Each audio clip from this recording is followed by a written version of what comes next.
12 মাসে 13 পার্বণ এই কথাটি নিশ্চয়ই শুনেছ, কিন্তু কখনো ভেবেছ কি আমাদের বাংলা 12 মাসের এই নামগুলোর উৎপত্তি কোথা থেকে? আজকের এই ভিডিওতে আমরা জানবো কিভাবে বাংলা 12 মাসের নাম এসেছে, তার উৎপত্তি সম্পর্কে আজকের ভিডিওতে আমরা জানবো। তাহলে চলো শুরু করি। আর আলোচনা ভালো লাগলে অবশ্যই চ্যানেলকে লাইক, কমেন্ট, শেয়ার এবং সাবস্ক্রাইব করে পাশে থাকবে এরকম আরো উন্নত ভিডিও পাওয়ার জন্য। তাহলে আমরা দেখে নিই বাংলা 12 মাসের নামের উদ্ভব। বাংলা 12 মাসের নামের উদ্ভব। বৈশাখ থেকে ভাদ্র মাস পর্যন্ত প্রতিটি মাস 31 দিনে এবং আশ্বিন থেকে চৈত্র মাস 30 দিনে গণ্য করা হয়। তাহলে কি বৈশাখ থেকে ভাদ্র মাস পর্যন্ত কত দিনে গণ্য করা হচ্ছে? 31 দিনে। এবং আশ্বিন থেকে চৈত্র মাস কত দিনে গণ্য করা হয়? 30 দিনে গণ্য করা হয়। তবে গ্রেগরীয় বর্ষপঞ্জির অধিবর্ষে যে বাংলা বছরে ফাল্গুন মাস পড়ত, সেই বাংলা বছরকে অধিবর্ষ গণ্য করা হবে, অর্থাৎ ফাল্গুন মাস 31 দিনে হবে। যখন বাংলা বছরকে অধিবর্ষ গণ্য করা হবে তখন ফাল্গুন মাস কত দিনে ধরা হবে? 31 দিনে হবে।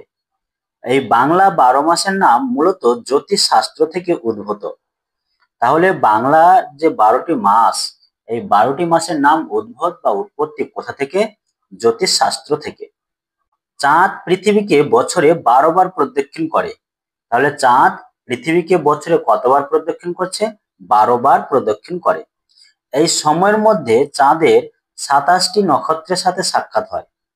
যখন চাঁদ পৃথিবীকে 12 বার প্রদক্ষিণ করছে তখন ওই সময়ের মধ্যে চাঁদের কটি নক্ষত্র?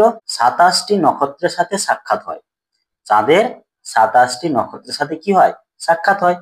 এই বাংলা মাসের ক্ষেত্রে মূলত যে নক্ষত্রমণ্ডলে ঢোকার পর চাঁদ পূর্ণিমা দেখায়, সেই নক্ষত্রের নামেই ওই মাসের নামকরণ করা হয়।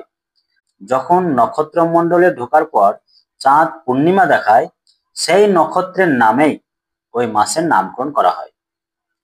দেখো কিভাবে ওই মাসের নামকরণ করা হচ্ছে, এবার আমরা দেখে নিই। তাহলে এটা বোঝা গেল যে বাংলা মাসের নামের যে উদ্ভব সেটা কোথা থেকে এসেছে? জ্যোতিষ শাস্ত্র থেকে উদ্ভূত হয়েছে। এবার কিভাবে প্রত্যেকটা মাসের নামকরণ হয়েছে সেটা আমরা দেখে নিই। বিশাখা নক্ষত্র থেকে বৈশাখ। তাহলে বৈশাখ মাসের উৎপত্তি কোন নক্ষত্র থেকে? বিশাখা নক্ষত্র থেকে। জ্যেষ্ঠা নক্ষত্র থেকে জ্যৈষ্ঠ। তাহলে জ্যৈষ্ঠ মাসের উৎপত্তি কোন নক্ষত্র থেকে? জ্যেষ্ঠা নক্ষত্র থেকে। আষাঢ়া নক্ষত্র থেকে আষাঢ়। আষাঢ় মাসের উৎপত্তি কোন নক্ষত্র থেকে? আষাঢ়া নক্ষত্র থেকে। শ্রবণা নক্ষত্র থেকে শ্রাবণ। পূর্ব ভাদ্রপদা নক্ষত্র থেকে ভাদ্র।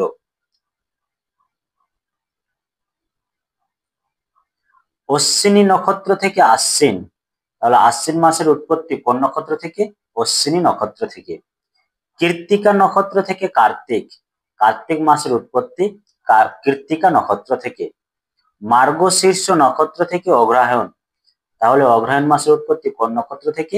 মার্গশীর্ষ নক্ষত্র থেকে। পুষ্যা বা পৌষী নক্ষত্র থেকে পৌষ। পৌষ মাসের উৎপত্তি কোন নক্ষত্র থেকে? পৌষী নক্ষত্র থেকে। মঘা নক্ষত্র থেকে মাঘ। মাঘ মাসের উৎপত্তি কোন নক্ষত্র থেকে? মঘা নক্ষত্র থেকে। ফল্গুনী নক্ষত্র থেকে ফাল্গুন। এই ফাল্গুন মাসের উৎপত্তি কোন নক্ষত্র থেকে? ফল্গুনী নক্ষত্র থেকে। চিত্রা নক্ষত্র থেকে চৈত্র। চৈত্র মাসের উৎপত্তি তাহলে কোন নক্ষত্র থেকে? চিত্রা নক্ষত্র থেকে। এই ছিল 12টি যে বাংলার মাস রয়েছে সেই বাংলা মাসের নামকরণ। কোন কোন নক্ষত্র থেকে এই মাসের নামকরণ হয়েছে সেটা আমরা দেখলাম। আমরা আরেকবার দেখে নিই।